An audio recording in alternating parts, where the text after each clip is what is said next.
Voilà, nous sommes bel et bien dans cette émission Jeunesse et Emploi. Je ne suis pas seule dans ce beau jardin de la RTNC2 Développement. Je suis avec Gigi Mina, journaliste indépendante et entrepreneur. Bonjour. Bonjour, bonjour Nadia Okako. Vous allez bien? Très très bien, merci. Et ça se passe bien, vos activités? Ça va, ça va. Dieu fait grâce. Voilà. Alors, j'ai pensé aujourd'hui qu'on puisse analyser sur quelle politique pour les jeunes à se prendre en charge. Pourquoi? Parce que nous tendons petit à petit vers 2025. Alors, on ne peut pas entrer en quelques jours de l'entrée de 2025 sans pour autant penser à cette politique. Est-ce que c'est encore bien pour nos jeunes? Vous, sur terrain, ça va? Ou il y a quelque chose qui ne va pas? Merci beaucoup Nadia Okako. Merci à tous nos amis téléspectateurs qui nous suivent en ce moment. Eh bien, aujourd'hui, si je regarde la réalité de notre pays, déjà nous avons un grand problème, Nadia. La situation de la jeunesse congolaise est très très alarmante. Pourquoi? Parce que l'instruction, c'est déjà un problème. Vous savez, la jeunesse, c'est l'avenir d'un pays. La jeunesse, c'est la richesse d'un pays. La jeunesse, c'est le développement. Vous voyez, c'est comme dans un foyer. Un papa et une maman, un couple là, ils ont mis au monde les enfants. Et les enfants restent à la maison du matin au soir, les enfants n'étudient pas, les enfants analphabètes, ils ne savent rien faire. Et qu'est-ce que vous attendez pour l'avenir de ces parents? Même la Bible le dit, les enfants, c'est les bâtons d'hier, c'est la canne d'hier pour les parents. Quand ils vont vieillir, ce sont les enfants qui vont seconder. Alors, c'est la même chose avec un pays. Nous avons des entreprises, nous avons beaucoup de choses dans notre pays. Mais quand la jeunesse qui devait être soutenue, afin que demain, ils puissent encore bien conduire les pays, cette jeunesse-là est abandonnée à son propre sort, c'est déjà un grand problème. C'est déjà un grand problème et c'est très triste de regarder comment le pays fonctionne. Aujourd'hui, la jeunesse congolaise n'a pas de place, n'a pas de repères. On ne sait même pas qu'est-ce que nous pouvons espérer. Il n'y a plus d'espérance. Vous pouvez regarder même la façon dont nos enfants étudient. Premièrement, les écoles, on n'a pas des enseignements de qualité.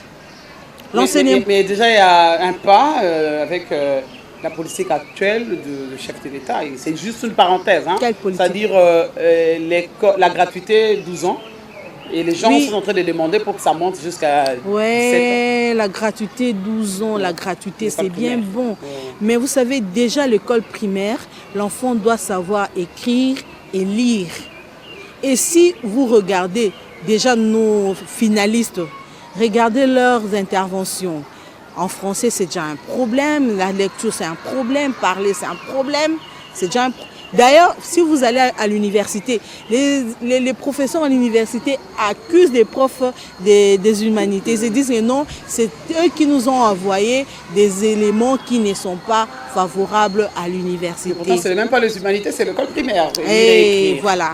Donc, l'éducation de base ne fonctionne pas vraiment très bien. Mais on voit quand même des gens ouvrir les boutiques, les terrasses, les restaurants de fortune. Mais c'est la richesse. C'est pas une réalité tout ça. Écoutez, la richesse que les autorités ont offert, ont donné à la jeunesse congolaise. Quand vous regardez la jeunesse d'aujourd'hui, on trouve des koulouna. C'est la boisson, c'est le chanvre, le drogue, tout ça. Ça fonctionne très bien sans problème. Et tu sais qu'aujourd'hui, même dans des écoles, il y a des fumeurs de chanvre qui sont là et ils se distribuent des chanvres. Les enfants se distribuent des chanvres à l'école. Et à la fin, il y a des bastonnages. Quand ils terminent, il y aura des élèves des ITP, par exemple, ITP Gombe, qui vont vers les élèves de Notre-Dame, Collège Notre-Dame, pour se battre avec eux, avec des armes blanches et tout ça aux yeux et au su de l'autorité. C'est aussi que je remarquais sur le terrain. Je pense prochainement on aura à faire aussi des reportages à proprement dit, de parler avec eux. Je remarquais, ils se plaignent aussi de trop de taxes, c'est vrai? Bon, là, nous allons vers l'entrepreneuriat proprement dit, parce que quand vous n'avez pas d'argent pour aller à l'école, il y a de ceux, par exemple, nous autres, là, nous vendons. Moi, j'ai vendu des gaufres à l'université, vous savez, j'ai étudié à l'IFASIC, j'ai vendu des gaufres. Et si je vends mes gaufres, je sais que j'ai dépensé autant. Et dès que j'ai vendu, j'enlève la capitale, je reste avec mes bénéfices et là, je paye mes minervales, je paye mes frais avec ça et je garde mon transport d'aller-retour. Vous voyez, ça se faisait comme ça et il n'y avait pas de problème. Mais aujourd'hui, il y a un sérieux problème. Pourquoi? Parce que dès que vous achetez, vous savez que la farine coûte autant 5 000 francs par exemple. Oui, lundi, vous achetez à 5 000. Vous achetez aujourd'hui à 5 000, vous avez votre bénéfice. Quand vous arrivez, ça devient directement 7 000 francs. Avec 7 000 francs, donc tu prends même tes bénéfices, tu dois encore combler. Parce qu'avec le gaufre, par exemple, ça ne sera pas seulement de farine. Il faut ajouter des œufs, du lait, tout ça. Vous voyez? Alors, quand vous arrivez, apparemment, vous travaillez pour ne rien gagner. Donc vous ne bénéficiez pas. Donc vous tournez en rond. On tourne en rond avec l'entrepreneuriat aujourd'hui. Il y a aussi le transport qui est un coût très exorbitant. C'est ça que je remarqué au niveau... Bon, c'est ce qui fait aussi qu'il y ait l'augmentation de denrées alimentaires, par exemple, parce que tellement aujourd'hui, si vous allez acheter, vous devez partir. Nous payons même les transports triples par rapport à ce que vous gagnez. Donc, avec la jeunesse congolaise, c'est devenu très compliqué. Il y a encore un problème. Si vous dites non, bon, je trouve un peu de fonds, je veux maintenant avoir une maison, une boutique, créer une boutique et vendre tout ce que je veux. Apparemment, c'est facile, il y a le guichet unique, vous ouvrez. Là aussi, c'est comme si vous avez donné l'invitation à la tracasserie. Non, il ne faut pas dire ça. Parce qu'à ce moment-là, vous aurez affaires économiques. Il faut compter à la DGI, il y a encore un problème avec la police, les handicapés viendront, tout le monde, donc on dirait, vous là, vous allez nourrir tous ces gens-là. Juste au début. Dès le début, ne vous en faites pas, c'est comme ça. Alors il y a beaucoup de difficultés. Aujourd'hui, on a connu des mamans comme des mamans Biomba, des Michael Cosmétiques, dis-moi là, où sont partis tous ces gens-là? C'est difficile de travailler en RDC. Ce sont les expatriés qui ont peut-être la facilité. Hein. Mais normalement, notre loi ne permet pas avantager les expatriés. Ça permet plutôt avantager les nationaux. Nadia, tu parles de la loi. On vous entend, c'est comme si c'est les expatriés qui ont plus de S'il vous plaît, madame. Ouais. En RDC, la loi. Oh, la loi en RDC. Tu parles de la loi. Oh, c'est sur les papiers. Sur les papiers, on a de loi, c'est l'écriture, on a écrit. Mais exécuter la loi, c'est là où il y a un problème. C'est là où il y a un problème. Tu sais que, comme l'a dit la loi, si vous allez dans les entreprises, il y a la jeunesse toujours qui souffre.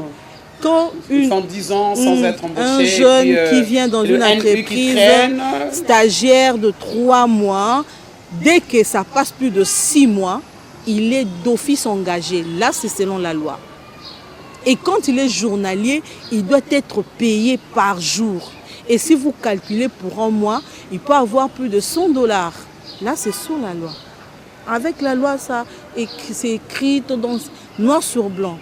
Mais la réalité, il y a des gens qui travaillent même plus de 8 heures du temps. Tout ça, c'est un peu compliqué avec la loi de la RDC. Moi, j'ai toujours dit... C'est la jeunesse qui est en train de subir tout ce poids-là. Et en plus de ça, il n'a pas de choix. Et maintenant, tous ces magasins qu'on voit qui pullulent, excusez-moi, qui pullulent nos avenues, nos quartiers, ils vivent comment? Ils font de la fraude. Bon. Mais ce qui est vrai, j'ai remarqué des agents de communaux qui viennent, affaires économiques qui viennent, les papiers des handicapés, et puis il y a la police. Ça, j'en ai remarqué. Est-ce que toi, tu crois que tous ces argents-là, tous ces argents qui non, c'est les Maboko Bank, ça se paye par-ci, par-là, croyez-vous que la caisse de l'État le reçoive? Non. Je ne crois pas. Je ne crois pas. Regardez par exemple les Wewa. Ce sont des jeunes, hein? C'est l'emploi, non? Et le matin, ils se lèvent vers 4 h du matin, d'autres 5 h du matin, qui circulent, ils sont là en train de travailler. Oui, motocyclistes, hein? Les motocyclistes. C'est comme ça qu'on les a surnommés. Tu sais que ces gens-là payent chaque jour, je dis bien chaque jour, 500 francs. Oui, 500 francs par jour. 500 francs. Mais regardez de route. Je me demande d'où vont ces 500 francs. Parce qu'ils paient ça chaque jour. Oui, je les ai entendus, surtout le quartier non loin de la RTNC de développement. Là, je vois juste à Lingwala, Kondofungula, et puis Barumbu, certains quartiers. Tellement il y a des marées qu'ils arrivent à circuler. Et puis, ils ont augmenté le prix. C'est ça que je remarque. Ils n'y a pas de route, ils n'ont pas de choix. Il y a l'amortissement aussi de leur moto. Il faut comprendre ça aussi. Parce que quand les gens... D'ailleurs, il faut d'abord comprendre. Il y a aussi un problème. C'est pour ça que j'ai toujours dit l'instruction est très importante. Ça aide aussi à la personne de bien connaître ses droits. Les problèmes avec la jeunesse congolaise, tellement cette jeunesse ne connaît pas ses droits. Il y a aussi des problèmes. Parce que, tu sais quoi, il vient, il paye 500 francs. Il faut poser la question, monsieur le gouverneur, moi je vous donne 500 francs, c'est pourquoi? Quel est le rôle de ces 500 francs-là? Parce que nos routes sont en délabrement avancé. Ils ne savent même pas là où passer. Vous et nous, même les piétons ne savent pas comment marcher. À Kinshasa, même les véhicules des Wewa, tout ça. Il y a d'autres avenues, même des directions, parce que les grandes avenues, des ruelles, il y a d'autres avenues où même les véhicules ne pourront même pas y accéder. Mais les Wewa, ils vont, alors, avec combien? Si vous voulez 1000 francs, 500 francs, il faut marcher. Là, vous roulez à perte. Parce qu'avec les pièces de rechange, il y a une hausse de prix de tout, voire les denrées alimentaires, sans compter les pièces de rechange. Tu sais que moi j'ai vendu dans les pièces de rechange. Je connais les allumages complets, tout ça. Je sais que c'est pas pour rien, on t'a surnommé l'entrepreneur parce que vous touchez un peu partout. Moi j'ai connu même la pharmacie, j'ai vendu. Mais maintenant, quelles sont les pistes de solutions? Parce que si j'ai voulu quand même commencer à analyser sur cette question, c'est par rapport à l'afflux des jeunes qui préfèrent aller à l'extérieur que vivre au Congo. Parce qu'ils se disent qu'il n'y a pas l'avenir pour la jeunesse au Congo. Surtout du côté de l'entrepreneur. Parce que si on veut entreprendre quelque chose, il y a trop de tracasseries. Si on veut vendre, il y a des tracasseries. Alors on préfère réunir le peu de force qu'on a. On cherche juste un billet, on sort Angola, on peut passer par Burundi, et puis bon, si mais on va arriver aux États-Unis, c'est la même chose avec les jeunes qui sont dans les provinces, dans le Congo profond, qui se disent non, venir peut-être à Kinshasa, ça va aller. Si vous venez de notre côté la nuit, vous allez trouver tous ces jeunes-là, les cireurs, les vendeurs des cigarettes, des papiers mouchoirs, tout réseau, les colas. Les colas, tous ces gens-là, tu vois, tous ces jeunes-là, ils passent la nuit à la Belle Étoile. Mais souvent, ils font une semaine à Bandal, dans le centre-ville. Lundi à dimanche, lundi, non, ils sortent lundi, ils rentrent mardi à dimanche. Lundi, ils rentrent chez eux pour s'occuper peut-être de leur foyer. C'est comme ça qu'ils fonctionnent. C'est comme Maki, quoi. Et tu sais, ils passent la nuit à la Belle Étoile. Non, t'entends, des fois, on leur stocke de l'argent. Ils passent la nuit, les policiers les encadrent, ils ont leur moustiquaire. Ils étalent leur natte la nuit, ils dorment à la Belle Étoile et le matin, ils cherchent un endroit, ils se lavent comme les Wewa aussi. Si vous allez sur Willery, vous allez trouver les Wewa ils dorment sur leur moto et le matin, ils prennent un sachet là, ils se brossent les dents, ils lavent le visage, puis ils continuent. Caillou. Mais maintenant, qu'est-ce qu'il faudrait faire? Parce qu'il y a un ministère de jeunesse, il y a un ministère de l'entrepreneuriat, il y a un ministère professionnel. Tous ces autorités-là nous suivent. Qu'est-ce qu'il faudrait faire pour que ça puisse quand même donner de l'espoir à ces jeunes-là pour qu'ils ne quittent pas parce que ce sont des cerveaux que nous perdons. Pendant qu'ailleurs, les mêmes jeunes, ils travaillent par heure et aussi des heures sup. Et ces heures sup fait que quand quelqu'un va, par exemple aux États-Unis, parce que là, c'est c'est l'Eldorado, même si c'est un vie rêvé. Nous, on est en deuxième siècle. Vous parlez des 21e siècle. Les États-Unis, c'est en 21e siècle. Nous, à Kinshasa, en RDC, moi, je ne crois pas que c'est 21e siècle. Nous, on peut être en 10e, 15e siècle, peut-être. Ah, mais ça, c'est trop fort. Ah ouais. Bien qu'on est avec le numérique, on se dit non, voilà, TikTok, tout ça. Mais moi, je crois que la façon dont nous vivons... en RDC, on ne vit pas, mais on survit, madame. On survit. Mais maintenant, qu'est-ce qu'il faudrait faire? Est-ce que nous, on a une solution? Puisque nous avons on peut donner... Nadia, ces gens-là ont des conseillers, non? Qui sont payés en 22 000, 5 000 $ par mois. Ces gens-là. Et tu sais que nous, les Congolais, nous payons tout ce que nous achetons. Il y a une taxe. Il y a TVA. Ah, oui. Taxe de... Voilà. Il y a TVA là-bas, valeur ajoutée. Même si tu achètes des bics vernis, il y a une taxe. Sauf le pain. Sauf le pain. Et je me demande, d'où vont ces taxes? Que font ces taxes?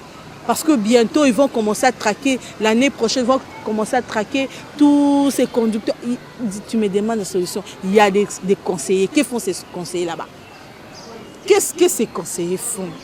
Si nous devons passer à la télé à tout moment, donner des solutions, alors qu'ils ont des conseillers qui sont payés chaque mois. On doit leur rappeler parce que... Rappeler.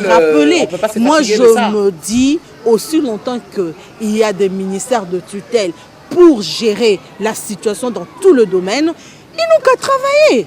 Hein? Moi, vraiment, ça me dérange quand je le vois passer à tout moment. Hier, j'étais à Menkao. Je te dis, quelle tracasserie. Déjà avec le problème des embouteillages là, sens unique, on ne comprend plus rien. Et on se pose des questions. Est-ce que vous avez bien réfléchi? Parce que tout cela, ce sont des manques à gagner. Ah oui, parce que quand quelqu'un fait 5 heures du temps pour aller acheter du pain, alors que vous avez des clients qui vous ça. attendent, vous arrivez, ils sont partis, d'autres commencent à garder l'habit dormant. Moi, Foufou n'est pas bombi, n'est pas que le matin, il va chercher le pain, la maman n'est pas encore là. À cause de quoi? Des embouteillages. Monsieur le gouverneur, s'il vous plaît, on a des routes secondaires qui sont en délabrement avancé. Qu'est-ce que vous devez faire? D'abord, commencer à arranger. Bon, comme vous voulez que je donne des propositions, je les fais maintenant. Alors, s'il vous plaît, hein, regardez des routes, des secondes routes, par exemple. Si vous, à Kinshasa, on n'a qu'une seule commune qui engorge toutes les directions générales des entreprises. C'est la Gombe, là où nous sommes maintenant, la commune de Gombe. Il y a toutes les directions générales. Tout est concentré à Gombe. Mais ces Gombe-là n'a aujourd'hui qu'une seule route, qui est Willery, l'avenue de Willery. Tout le monde passe par là. Même ceux qui devaient passer par Kingasani. Parce que si vous prenez poids lourd, sens unique, vous devez passer. Alors qu'on a Bokassa, alors qu'on a l'avenue de Kassavubu, on a Kassai qui sont vraiment abîmés. Si vous allez vers Lingwala, la même chose. Bandal, on ne sait pas. L'avenue de Kabamba qui nous aidait de force pour accéder, pour arriver vers Beaumarchais. Il y a plus de... Vous voyez que tout ça, ce sont des tracasseries. Donc, pourquoi ne pas désenclaver pour aider aussi nos frères, nos sœurs qui travaillent dans le transport en commun? Tout ça, ce sont des manques à gagner. Donc, moi, je crois politique pour les jeunes à se prendre en charge maintenant là pour notre... Parce que bientôt, dans quelques jours, nous allons fêter 2025. Il faudrait d'abord aussi résoudre une question majeure qui est la circulation, le transport. Très important. Parce qu'avec les embouteillages, même celui qui vend le pain, il y a des problèmes. Tu sais, celui qui vend tout réseau, les marquages souhaits qu'on sort, il y a des problèmes. Et celui qui doit livrer en ligne, il y a des problèmes. Tu sais, même les livreurs, ceux qui livrent en ligne sont aussi en danger. Parce que vous allez, par exemple, s'il y a un supermarché qui livre, il n'y a pas de problème. Moi, je connais l'autre qui livre des pizzas là. On connaît, quand on voit le web, on voit que non, ça, il sait bien le localiser. Ça a toujours un problème. Mais par exemple, avec ces petites soeurs-là, que j'aime beaucoup, ils ont livré les produits avec des gens qui ne connaissent pas. Ah oui, hein, n'ont quand pas tu de traînes, la carte, personne peut partir. La personne peut partir. Il y a d'autres cas, ils vous appellent, vous disent non, venez, moi je suis ici. Vous ne savez pas localiser les lieux dès que vous arrivez, c'est déjà compliqué. Et d'autres sont aussi assassinés, enlevés. Vous voyez, parce que des personnes qui vous invitent, là, qui vous appellent là, à vendre, vous ne les connaissez pas. Donc, l'insécurité est tellement totale qu'il y a deux fois, on a peur de s'engager à faire quelque chose. La jeunesse, les jeunes essaient de faire quelque chose. Les jeunes se battent, mais ils ont des difficultés. Il reste qu'à nos chers dirigeants, nous vous aimons beaucoup. Nous vous aimons beaucoup. Accepter de diriger, c'est se dire que vous êtes capable, vous êtes compétent et que vous avez toutes les facultés pour lever ces défis qui est devant vous. Donc nous interpellons l'État congolais de regarder la réalité en face. Hein? Arrêtez de faire rêver les Congolais. Hein? Allemagne d'Afrique, ceci, cela. Il faut arrêter. Il faut arrêter. Regardez la réalité de cette jeunesse. Parce que demain, vous acceptez, parce qu'aujourd'hui, tu as le système, il y a PESA poto chance. Oui, tu as PESA poto chance. Mais demain, peut-être aussi, parce que tout peut changer. Oui, à tout moment, même l'Europe peut dire non, non, on ne veut plus de Noirs dans notre pays, les Africains, rentrez chez vous. Il y a de ceux qui sont contents déjà, quand ils voient. Il y a des gens, oui, il y a des gens qui sont contents, mais il y a d'autres qui pleurent déjà et qui se disent ah, avec Donald Trump, on n'a pas de papier, on n'a pas de ceci. Donc, avec des loteries déjà, Milelo, parce que Batebele, ça a déjà Libanda. Parce que en tout cas, il faut s'y attendre qu'avec Donald Trump, DV Loterie va tomber. Oui, parce que lui, il veut la qualité des expatriés aux États-Unis. Et il a si bien dit, il est élu pour les Américains. Il veut une qualité. Les gens qui immigrent chez lui doivent apporter un plus pour ses frères américains.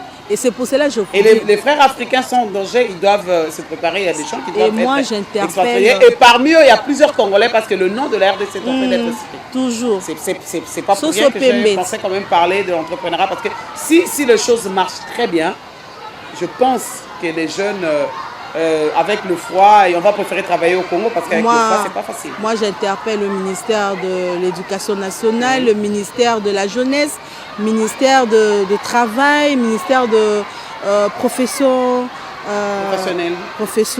Il faut faire quelque chose pour cette jeunesse. Parce que demain, vous aussi, vous allez vieillir. Il faut se poser la question, vous allez faire comment quand vous laissez un pays dans cet état? Vous croyez que vous allez vivre éternellement en Europe? Non. D'ailleurs, là-bas, on commence déjà à chasser des vieux. Avec combien de vieillards, bon, ça devient beaucoup de dépenses. Donc, moi, je crois qu'ils doivent regarder même M. Patrick Mouyaya, hein, jeune que vous êtes. Il faut vraiment dire câble Nicolas Lianza. Moi, je vous interpelle. Essayez un peu de regarder cette situation, surtout des journalistes, des jeunes journalistes qui travaillent et ne sont pas payés. Hein? Ah oui, il y a beaucoup de médias, des presses, des télévisions par-ci, par-là. Il n'y a pas de contrat de travail. Tout ça, c'est la jeunesse qui est en train de payer. Et demain, vous allez vieillir. Vous allez vieillir. Et posez-vous la question, où serez-vous? Dans quel pays allez-vous vivre? En Europe. Mais vous serez en charge, on va vous chasser. Ça va être coupé. Ok. On va chasser tous ces gens-là. Avec Covid-19, je le dis, je sais pourquoi je le dis. Tu sais, avec Covid-19, tu sais, beaucoup de gens sont morts, bien sûr. Mais plus les troisième âge. Les troisième âge n'ont pas supporté. Parce qu'ils étaient devenus aussi en charge pour l'assurance. Voilà. Donc, il faudrait bien revoir notre politique de jeunes, surtout sur la question de l'entrepreneuriat et améliorer l'éducation et puis améliorer les systèmes de communication. Quand je dis communication, je vois les routes dedans aussi. Et tout ce qui l'entoure pour permettre à ce que ces jeunes-là puissent bien se prendre en charge et aller de l'avant. C'est ça. Tu as tout dit. Tu as tout dit. Est-ce que je vous ai senti un peu plus Ouais. chaud avec les Oui, autorités? tu sais, Bon, moi, vous n'avez pas tort, hein. je suis une mère. Je suis une mère. Quand je regarde mes enfants, je regarde l'avenir, ça fait très mal. Il faut être humain pour comprendre. Parce que quand nous portons les enfants pendant 9 mois, des fois quand tu les sens, les sens bouger dans le ventre, tu regardes devant toi, est-ce que quand il va venir, je serai capable de nourrir cet enfant? C'est la même chose aujourd'hui. L'âge avance, tu regardes les enfants et tu regardes l'avenir, tu regardes le pays, tu te dis, est-ce que. Les pasteurs nous diront non, il faut toujours garder foi, oui, on garde foi, mais il faut aussi travailler. On ne peut pas seulement travailler le main, mais faire travailler aussi notre cerveau. Que nous ayons, j'interpelle la jeunesse congolaise à une prise de conscience. Quand vous vous levez les matins, vous suivez les politiciens, ils vous donnent 5 000 francs, vous quittez Tchangou, vous venez avec 1 000 francs, rien dans la poche, et quand vous rentrez, ils vous donnent 5 000 francs. Déjà en rentrant, le transport devient très difficile, mais le politicien est dans son véhicule climatisé. Vous rentrez, vous achetez un sucré où on achetait à 300 francs des jus Fiesta, des jus, bon je cite les noms, excusez-moi, commercial. On va vous taxer. On achète des jus en plastique bien sûr. Autrefois, 6 ans après, on achetait ça à 300 francs, aujourd'hui ça devient 1000 francs. Et vous achetez un pain et un boudin là, c'est 2000 francs. Vous restez avec 3000 francs. Vous rentrez à la maison, vous dépensez 2000 francs. Et arrivez à la maison avec 1000 francs. Pour soutenir une personne qui aura 40 000, 50 000, 3 000 $ à la fin du mois, en tout cas, vous devez réfléchir. Parce que dans tout ça, nous allons toujours payer les prix. Mais une fois que vous avez pris une conscience, moi je crois que nous saurons lever ces défis qui est devant nous, un avenir meilleur. Merci beaucoup. En tout cas, merci Gigi Mina d'avoir accepté notre invitation, d'analyser sur les questions, quelle politique pour les jeunes à se prendre en charge. On a presque tout brossé parce que nous tendons petit à petit vers l'entrée 2025 et que chacun doit préparer son bilan. Là, je vois Jacques Vangou qui prépare déjà son bilan. Je vois Pierre Mwanda qui prépare déjà son bilan. Je vois toute l'équipe de la RTNC de développement et la coordination qui pense comment rebondir en 2025. Et d'ailleurs, bien que nous tendons vers le fait, je prépare déjà une conférence sur SIDA, VIH-SIDA. Donc ça sera le 7 décembre. Parce que le 1er décembre, c'est la journée internationale contre la lutte contre la VIH-Sida. Donc le 7, je serai à Boum, dans l'église Plein de Vie. C'est là où il y aura notre conférence d'échange et partage. La conférence Bokutani toujours, on est ensemble. La jeunesse, venez préparer parce que la santé, on n'a pas de prix, surtout pour l'information. Bon anniversaire à Daniel Diogo, qui est un coiffeur et puis qui est joueur sportif. Il se bat, malgré que l'âge avance déjà, mais il se bat pour avoir un bon contrat avant, parce qu'il lui reste peut-être 10 ou 12 ans de carrière de football. Bon anniversaire à lui et puis à Céleste qui a son salon au niveau de Bandal. Je pense en 2025, on va faire des descentes, parler avec la jeunesse qui se débrouille et faire entendre leur voix pour que les autorités puissent revoir cette bonne politique de pousser l'entrepreneuriat congolais d'aller de l'avant et non laisser la place aux expatriés parce que, en tout cas là, ils coupent la tête aux jeunes congolais de ne pas se développer. Merci en tout cas à tous nos téléspectateurs qui nous ont suivis à travers cette chaîne de développement et à travers cette émission Jeunesse et Emploi.